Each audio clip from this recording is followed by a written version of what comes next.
So we've got the Asus Zenbook Prime UX32VD here, which has Intel Core i7 1.9 GHz ULB CPU, 4 gigs of RAM, and we're running it with the NVIDIA GT620M dedicated graphics. It has both 4000 Intel HD 4000 graphics and the NVIDIA, so of course we're going to run it with NVIDIA, and the NVIDIA Optimus software takes care of switching, and so far it's done a good job and has switched over. And you can see the settings we're using in Skyrim. These are the playable settings. We can show you what it looks like at higher settings, but we've gone down to 1366 by 768. We've turned off anti-aliasing and anisotropic filtering, and we have gone mostly low and medium settings. We've got texture quality high, blur is low, shadow detail is medium, decal quality is medium, reflected land, yes, FXAA, but all the other reflections turned off. View distance set pretty conservatively.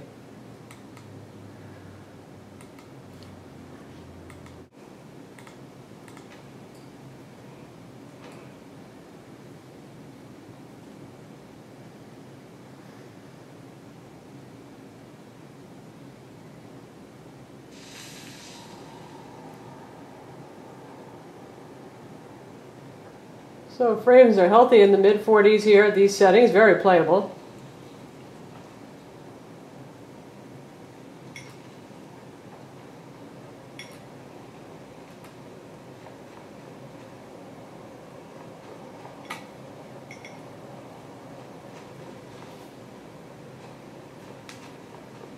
Not a huge amount of detail with these settings, but not too bad either.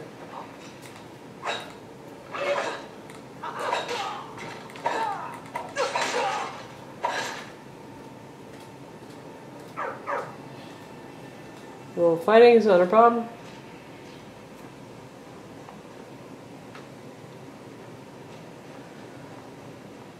Yeah, our frame rate's even getting higher now. What was that? Now you're mine. Enough of this.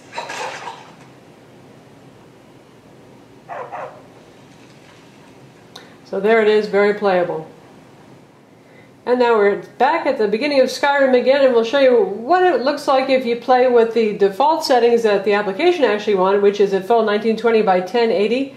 It wanted anti-aliasing at 8 samples and anisotropic filtering at 8. I can tell you right now that's going to be so far out of the water. We're just going to shoot for 2 and off there. Change that a little bit.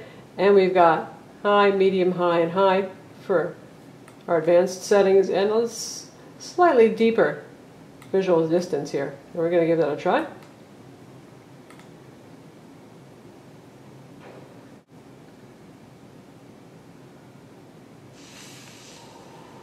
And now you can see we're down to 23, 24 frames per second.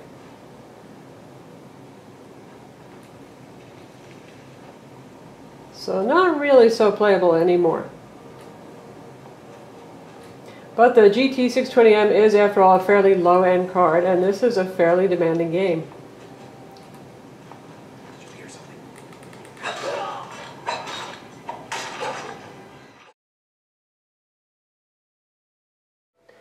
And now we're Left 4 Dead 2, which is a pretty easygoing game. So we're going to go for the full Monty here, 1920 by 1080, full screen.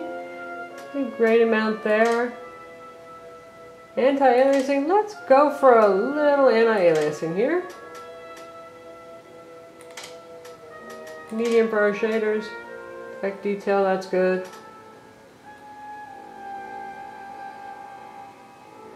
And we'll go for multi-core rendering because, well, we have a multi-core, and see how that goes.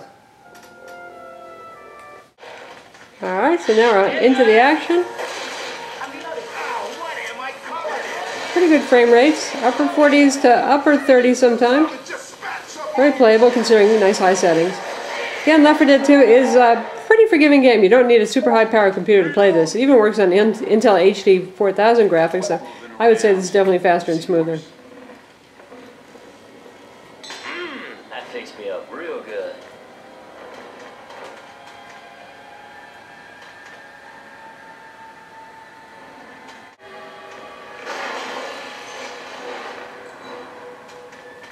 Goddamn elevator's out.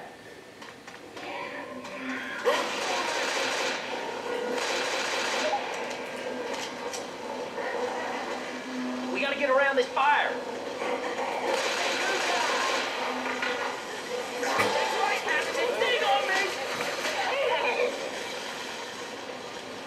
So that's Left 4 Dead 2 on the Asus Zenbook Prime UX32VD with dedicated graphics. Now we're in Civ V. Now this game isn't so demanding when it comes to graphics capabilities, but it is demanding of the CPU because, well, it's a turn-based strategy game and the computer has a lot of thinking to do when you've got a bunch of civilizations off developing their own things. So first we'll take a look at our settings here. And you can see we're running at full 1920 by 1080 here. 2x for anti-aliasing, that's pretty good, full screen, and medium and high res video settings here, so that's pretty good. Certainly acceptable in terms of what it's going to look like. And we'll load up a game that has gone reasonably far along. We've got about 4 or 5 cities now here. We've discovered a couple of cultures, so there's reasonable load on the computer.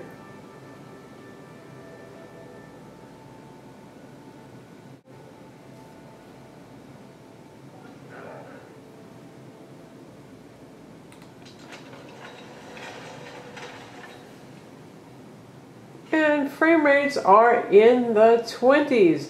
Not so super duper impressive, but in this kind of game it's actually very playable because, well, there's no real great action going on here, so we could probably turn off anti-aliasing and set some of the effects down and without having to give up our resolution to improve things a bit.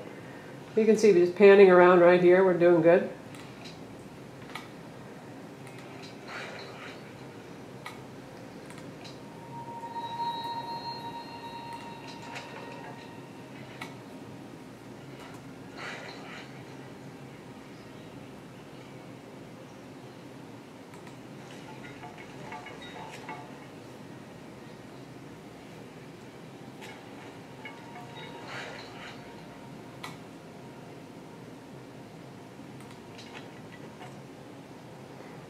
Frames drop a little as we jump off to another continent, but overall so far so good. Now the turns obviously aren't super duper quick and we're not very far into the game. They would be quicker if you had a full mobile CPU or certainly a desktop CPU, but I would call this playable.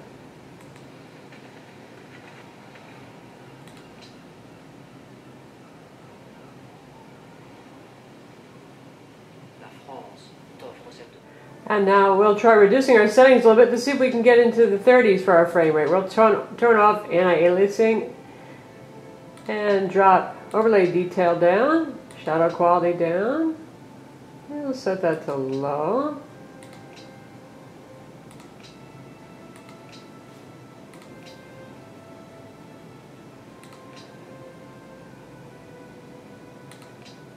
And let's see how these settings here. Some medium, some lows, no anti-aliasing.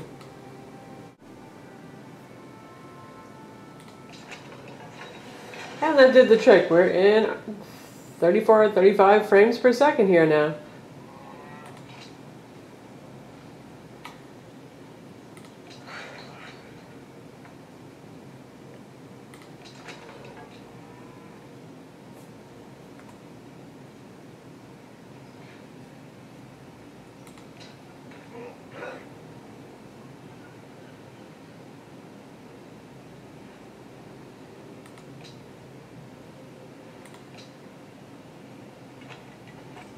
And even when we swap continents, we're doing okay. So that's Civ V on the Asus Zenbook Prime UX32VD.